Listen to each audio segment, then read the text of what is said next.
கலாச்சாரம் அழிந்துவிடும் என்ற சிந்தனையோடு இந்த மொழியை காப்பாற்ற வேண்டும் என்கின்ற சிந்தனையோடு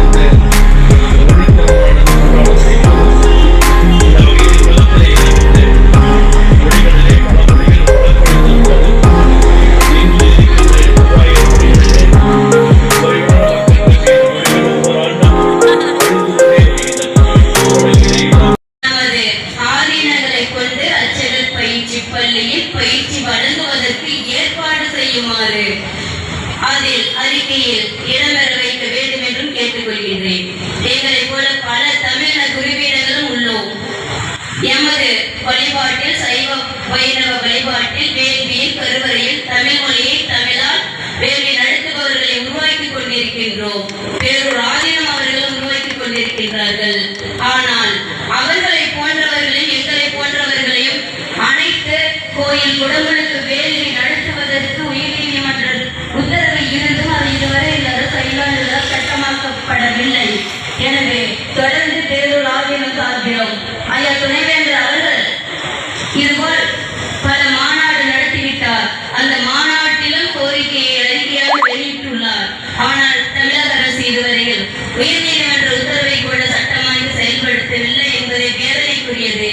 உடனடியாக அனைத்து கட்சி தலைவர்களையும் கேட்டுக்கொள்கின்றேன். இந்த நிகழ்வின் சார்பாக உடனடியாக உயர்நீதிமன்ற உத்தரவின்படி கரூர் பசுவதீஸ்வரர் கோயிலுக்கு தமிழும் தமிழரும் முதன்மை பெற்று கருவறையிலும் வேள்விச்சாலையிலும் கோபுரக்கலை அருள் நீர் ஊற்று விழாவிலும் தமிழும் தமிழரும் முதன்மை பெற்று நிகழ்த்த வேண்டும் என்ற உத்தரவை சட்டமாக்கி செயல்படுத்த வேண்டும் என்ற தேர்தல் அறிக்கையில் இந்த கோரிக்கையை இணைக்குமாறு கேட்டுக்கொள்கின்றேன். எனவே நமது வழிபாட்டிலும் தமிழர்கள் கட்டிய கோயில்களிலும் தமிழ் வேள்வி நிகழ்த்தக்கூடிய எங்களை போன்றவர்களுக்கும் எமது பேரூர் மட ஆதீனம் போன்றவர்களுக்கும் உறுதுணையாக எங்களை வெளிக்கொண்டு வந்து இக்கோரிக்கையை செயல்படுத்துகிறோம் என்று கூறிய துணைவேந்தரை அவர்களுக்கு இந்நிகழ்ச்சியை ஏற்பாடு செய்து கொண்டு உழைத்துக் கொண்டிருக்கக்கூடிய அனைவருக்கும் எமது நெஞ்சார்ந்த வாழ்த்துக்களையும் பாராட்டுகளையும் தெரிவித்துக் கொண்டு நமது மொழியை காப்போம், நம் கருவறையில் மீட்போம் என்று கூறி வாய்ப்பளித்த அனைவருக்கும் எமது நன்றிகளை தெரிவித்துக் கொண்டு நிறைவு செய்கின்றோம். ஓம் திருச்சிற்றம்பலம். ஓம். மரியாதைக்குரிய சத்யபாமா அம்மா அவர்களுக்கு நன்றி. நம்முடைய இந்த கோரிக்கை பட்டியலில் இரண்டாவது கோரிக்கையாக வைக்கப்பட்டிருப்பதை இந்த உயர்நீதிமன்றம் வழங்கிய தீர்ப்பை நடைமுறைப்படுத்த வேண்டும் என்பதுதான். நீதியரசர் திருவாகரன், நீதியரசர் புகழேந்தி ஆகிய இருவர் அமர்வில் மதுரை இருக்கையில் உயர்நீதிமன்றத்தினுடைய மதுரை அமர்வுகளை இந்த இரண்டு அருமையான நீதியரசர்களும் ஒரு அருமையான தீர்ப்பை கொடுத்திருக்கிறார்கள்.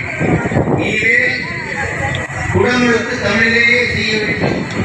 தமிழிலேயே செய்வதற்கு என்னென்ன பாடங்களை ஒன்று சேர்க்கலாம் என்பதை முடிவாக்குவதற்கு ஒரு குழுவை நியமித்து தேவாரம் எவ்வளவு பாடுவது, திருவாசகம் எவ்வளவு பாடுவது, திருக்குறள் எவ்வளவு பாடுவது, வேறு என்னென்ன பாடல்களை எல்லாம் அந்த வழிபாட்டிலே குணநூல்களை பாட வேண்டும் தமிழிலே என்பதையெல்லாம் இறுதியாக்குவதற்கு ஒரு குழுவை அரசாங்கம் அமைத்து விரைவில் நடைமுறைப்படுத்த வேண்டும் என்று அந்த தீர்ப்பு கூறுகிறது. அதற்கு ஒரு குழுவையும் போட்டார்கள்.